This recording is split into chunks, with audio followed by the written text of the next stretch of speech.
నిన్న జరిగిన మా యువ నాయకునిపై దాడిని తీవ్రంగా ఖండిస్తున్నాం. ఇది ఏమమైన చర్యగా పరిగణిస్తున్నాం.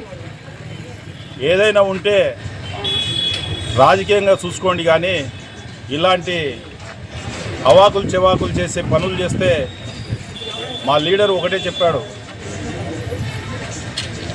ఏదైనా కానీ ప్రజలకు సేవ చేసే కార్యక్రమాలలో పాల్గొనండి, నంద్యాలలో ఇలాంటి సంస్కృతి మంచిది కాదు అనేది ఆ నినాదంతోనే తెలుగుదేశం కార్యకర్తలంతా సమన్వయం పాటిస్తున్నారు.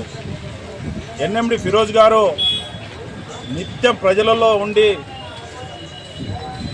ప్రజలకు సేవ చేసే కార్యక్రమాన్ని ఓర్చలేక ఆయన ఎదుగుదలను కట్టడి చేయడానికే భయపెట్టి ఏదో చేద్దామని చిన్న ట్రిక్స్ ఉపయోగించినారు.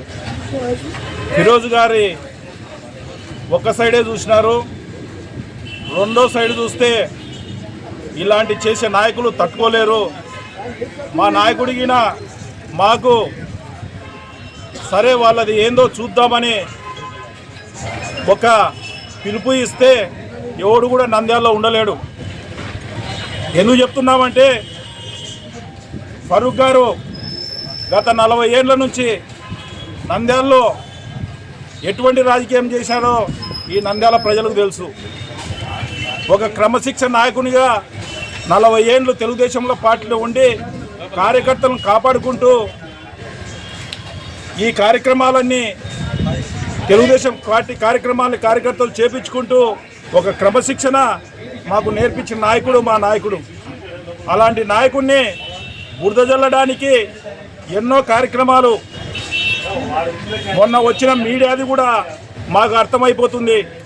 ఈ మీడియాలలో వచ్చే కొన్ని కుట్రపూరితమైన వ్యాఖ్యలు, తప్పుడు సమాచారాలన్నీ నిన్న జరిగిన దాడితో అది కూడా ఈ కుట్రలో ఒక భాగమని మాకు అర్థమైపోయింది. ఎందుకంటే కబ్జాలు చేసే కుటుంబం కాదు ఎన్ఎండి ఫరూక్ గారి కుటుంబం. 100 కోట్లు నంద్యాల ప్రజల కోసం, డెవలప్మెంట్ కోసం ఇచ్చిన చరిత్ర ఫరూక్ గారిది. అలాంటి వారు కబ్జాలు దందాలు చేసే అలవాటు ఈ కుటుంబం కానీ ఫరూక్ గారి కానీ లేదు. ఎందుకంటే ఈ ప్రజలంతా గమనిస్తున్నారు. ఫరూక్ గారు అంటే చాలా సౌమ్యుడు, ప్రజల వెంటనే ఉంటాడు, సామాన్య వ్యక్తి. ఒక మినిస్టర్ లెవెల్లో ఉండి సామాన్యుడు గేటు తెరుచుకొని రోడ్డు మీద పోయే వ్యక్తి కూడా గేటు తెరుచుకొని వచ్చి డైరెక్ట్గా మాట్లాడుతుంటాడు. అంటే సామాన్య ప్రజలకు కూడా అందుబాటులో ఉన్న ఏకైక మినిస్టరు ఎన్ఎండి ఫరూక్ గారు. అలాంటి ఎన్ఎండి ఫరూక్ గారి కుమారుడు ఆయన ఎదుగుదలను ఓడ్చలేక మీడియాలలో తప్పుడు సమాచారాలు ఇచ్చి మీడియాతో కుట్ర చేపించి కొంతమంది పాపం మీడియా మిత్రులు కూడా వాళ్ళ ట్రాప్లో పడి లేనిపోనివి క్రియేషన్ చేసి ఎన్ఎండి ఫిరోజ్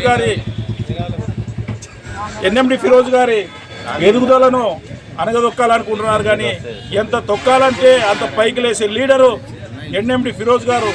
ఖబర్దార్, ఇంకోసారి జరిగితే నంద్యాల తెలుగుదేశం పార్టీ కార్యకర్తలు కానీ నాయకులు కానీ ఊరుకోరని హెచ్చరిస్తున్నాము.